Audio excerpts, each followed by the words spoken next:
আন্দোলনে আগুনে ঘি ঢালা দিন ১৪ই জুলাই আজ। গত বছরের এই দিনে তৎকালীন স্বৈরাচার প্রধানমন্ত্রী শেখ হাসিনার রাজাকারের বাচ্চা মন্তব্যটির প্রতিবাদে ফুঁসে ওঠে শিক্ষার্থীরা। রাতে নিস্তব্ধতা ভেদ করে স্লোগানে উত্তাল হয়ে ওঠে ঢাকা বিশ্ববিদ্যালয় ও বুয়েট সহ দেশের প্রায় সব বিশ্ববিদ্যালয় ও শিক্ষা প্রতিষ্ঠান। নড়ে ওঠে মুক্তিযুদ্ধের চেতনার মোড়কে রাজত্ব করে আসা আওয়ামী লীগের ক্ষমতার মসনদের ভিত। বিশ্লেষকরা বলছেন, এ থেকে শিক্ষা না নিলে একই পরিণতি বরণ করতে হবে সব স্বৈরাচারকেই। বিস্তারিত মামুন আবদুল্লাহর রিপোর্টে। এখন আমার সামনে যদি দুইটা অপশন থাকে যে দুইজনই সমান মেধাবী, একজন মুক্তিযুদ্ধের সন্তান, একজন রাজাকারের সন্তান, আমি অবশ্যই মুক্তিযুদ্ধের সন্তানকে চাকরি দেব। অবশ্যই জি। মুক্তিযুদ্ধের সন্তান নাতিপুতিরা কেউ মেধাবী না, যত রাজাকারের বাচ্চারা নাতিপুতি হলো মেধাবী, তাই না?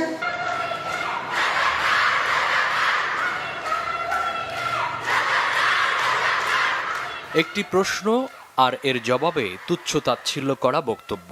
তৎকালীন প্রধানমন্ত্রী শেখ হাসিনার এই এক বক্তব্যেই বারুদের মতো জ্বলে উঠেছিল বৈষম্য বিরোধী ছাত্র আন্দোলন।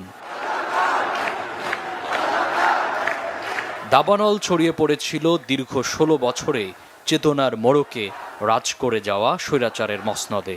যে আগুন নেভানোর সক্ষমতা ছিল না হাসিনার কোনো অপশক্তিরই।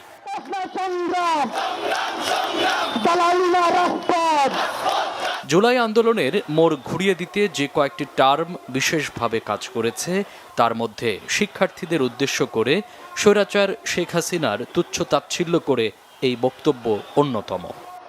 বাংলাদেশে কাউকে যদি রাজাকার হিসেবে সাব্যস্ত করা যায়, তাহলে তার আর কোনো রাজনৈতিক অধিকার এখানে আর অবশিষ্ট থাকে না। এই রাজনীতিটা আওয়ামী লীগ দীর্ঘ সময় ধরে এখানে করেছে।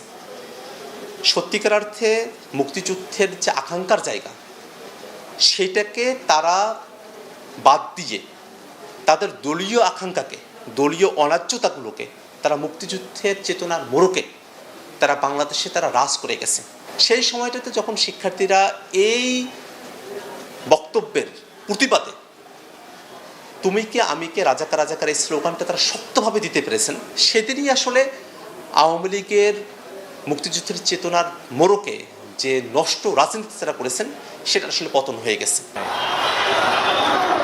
বিশ্লেষকরা বলছেন, জুলাই আন্দোলন ছিল স্বাধীনতা পরবর্তী সবচেয়ে জনপ্রিয় এবং উল্লেখযোগ্য ঘটনা।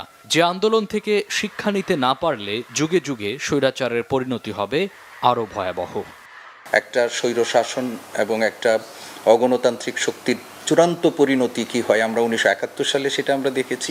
এই বছরও আমরা দেখেছি যে কিভাবে একটা ফেসিবাদী সরকার জনপ্রত্যাশার বিরুদ্ধে যে অগণতান্ত্রিকভাবে নিজের ক্ষমতাকে আঁকড়ে থাকার জন্য যে পেশিশক্তির ব্যবহার করেও যে চূড়ান্ত সাফল্য আসে না, সেটা এই জুলাই আমাদেরকে আবার শিক্ষা দিয়েছে।